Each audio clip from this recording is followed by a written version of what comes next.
At 23 years old, I am actually skinnier now than I was in this photo at 17 years old. The photo on the left, I have more body fat and my body fat percent was 24.4, which means I was fatter then than I am now, which is crazy because I have also gained 7 pounds since then. In today's video, we are talking about body composition, why skinny fat is actually a huge problem for your health, and we are going to review my DEXA scan results. So basically, the whole entire world is about to see my skeleton and how much fat I have. I'm gonna be using my personal DEXA scans as an example because my results are actually super surprising, and I have also been documenting my reverse diet journey and all my what I eat in a days on this channel for like 4 years now, so I thought it was best fitting to use my own data. The photo on the left, I am 17 and my body fat percent was 24.4. This photo on the right, me right now at 23 years old, my body fat is 21.1%. In this image here, my body has 26 pounds of fat on it. My body now has 23.91 pounds of fat. So I have somehow lost 2.09 pounds of fat. When I was 17, my BMI was 18.8 and I weighed 106 pounds.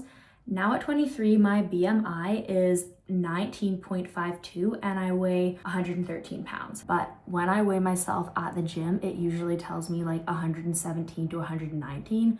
So I'm not really sure what number to go with. I think the DEXA is probably more accurate because I was fasted. I had to poop in the morning and I wasn't wearing my shoes. So I'm probably like 113, 114 pounds. So from 17 to 23, I gained 7 pounds and my BMI increased by 1.08 points because I did get a little bit taller as well. My lean mass increased from 80.3 pounds to 89.34 pounds, which is a net increase of 9.04 pounds. And my resting metabolic rate also increased by 89 calories per day, which means I now burn more calories at rest now than I did when I was younger. At age 17, with a BMI of 18.8, I was right on the cusp of being underweight. And honestly, I would not be surprised if in the summer and spring, when I naturally am a little bit leaner and lighter weight, I was probably in the underweight category, which by the way, this is not a flex. I am not saying this is healthy because it isn't. I am just objectively stating my body composition history, and this is all a part of it. My current BMI is 19.52, which is in the normal range. And this is something that we will discuss in a later video. But for now, just keep in mind that the BMI scale goes from underweight to normal weight, then to overweight and obese. There is no specific BMI category that is called healthy. It is a weight classification system, not necessarily an individualized health classification system. And we will be getting into this in a future video,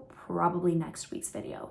So stay tuned. If you only look at the scale, you might assume that gaining weight is always inherently negative, but it is not always negative. It's not always a bad thing. Scale weight is useful data, but it must be taken alongside other markers of health like glucose, insulin, visceral adiposity, cardiovascular health, blood pressure, inflammatory markers, and so forth. And in my case, I gained 7 pounds, but I actually improved my metabolism by adding 9 pounds of lean mass and losing 2.09 pounds of body fat. I also sped up my metabolism by 89 calories per day, which is generally a very good sign of metabolic health. Lean mass is composed of your organs, bones, and skeletal muscle. Essentially, it is everything that is not fat tissue. And lean mass is all highly metabolically active, except for like your bones. Your bones aren't really burning that many calories, and I don't think your bones meaningfully contribute to blood glucose regulation or like glucose disposal. Your skeletal muscle, which makes up a large portion of your lean mass, has a major role in insulin sensitivity and blood glucose homeostasis, as well as altering your calories burned at rest. When you have more lean mass and more muscle, you are a little more resistant to blood glucose spikes, and especially when you keep active, participate in sport, move your body, and lift weights, your muscle becomes a sink for glucose. It literally sponges up glucose from the blood and helps you keep your blood sugar in a healthy, normal range. And your muscle really likes to do this as well. This is a part of the muscle keeping itself healthy. Healthy muscle also does a lot of really cool things like releasing anti-inflammatory compounds, and this has a protective effect over metabolic health and longevity, and it helps with things like insulin sensitivity, heart health, brain health, and overall metabolic health, which is what you want. If you can increase your lean mass, you can do a lot of very good things for your health and your longevity. So your action step here is to make sure that you are doing at least 2 days per week of strength training activities and at least 150 minutes of aerobic activities per week, or 3 bouts of 50-minute cardio sessions. And body fat percentage is also super interesting because at 17, I weighed 106 pounds, my body fat was 24.4, and my body fat by weight was 26 pounds. That means that I had 26 pounds of body fat making up my body. At 23, I currently weigh 113 pounds and my body fat percentage is 21.1, and my body fat by weight is 23.91. So right now at 23, this whole body is 23.91 pounds of fat. Even though I was lighter and skinnier and smaller when I was 17, I was actually fatter because my body was literally more fat. I had 26 pounds of fat here versus 23.91 pounds of fat here. My body fat here when I was smaller and skinnier was 3.1% higher than it is now. So my body is literally less fat than it was before. So why the frick is this important? Well, this brings us on to the topic of skinny fat. Skinny fat is a casual term that describes the actual medical condition of normal weight obesity or metabolically obese normal weight. This is when someone is normal weight, they have a normal BMI, but because their body fat is so high or because they have poor body composition, they're actually medically considered to have obesity. Normal weight obesity is defined by having a normal BMI, so between 18.5 and 24.9, but a body fat percentage greater than 35 for women and greater than 25 for men, and this is not good. So being skinny fat or small but obese is associated with poor insulin sensitivity, slower metabolism, and higher cardiometabolic risk factors compared to individuals who have a lower body fat percentage but maybe a higher BMI or higher body weight. In this case, reducing body fat percent while strength training and eating healthy to improve lean mass shifts the body towards a more metabolically healthy state. So your action step here is to pay attention to your macros, how much protein, carbohydrates, and fat you are getting per day, because with skinny fat, you're not actually overweight. There's no problem with energy balance or eating too many calories. Instead, the problem is more likely with macros, too many carbs and fat, not enough protein, and probably under exercising or an inactive sedentary lifestyle. What you need to do is increase your protein to 1.2 to 1.6 grams per day, eliminate carbohydrates at breakfast, half your amount of carbohydrates at lunch, start your morning with Greek yogurt and whole fresh fruit, or just like an omelet and a little side salad or sauteed spinach, whatever. Be mindful of your snacking, and if you do really need a snack, choose something like Greek yogurt, nuts and seeds, or honestly some cheddar cheese or goat's cheese and a pear is totally fine. And with all this talk of body fat, it is so flippin' important that we clarify that body fat is not inherently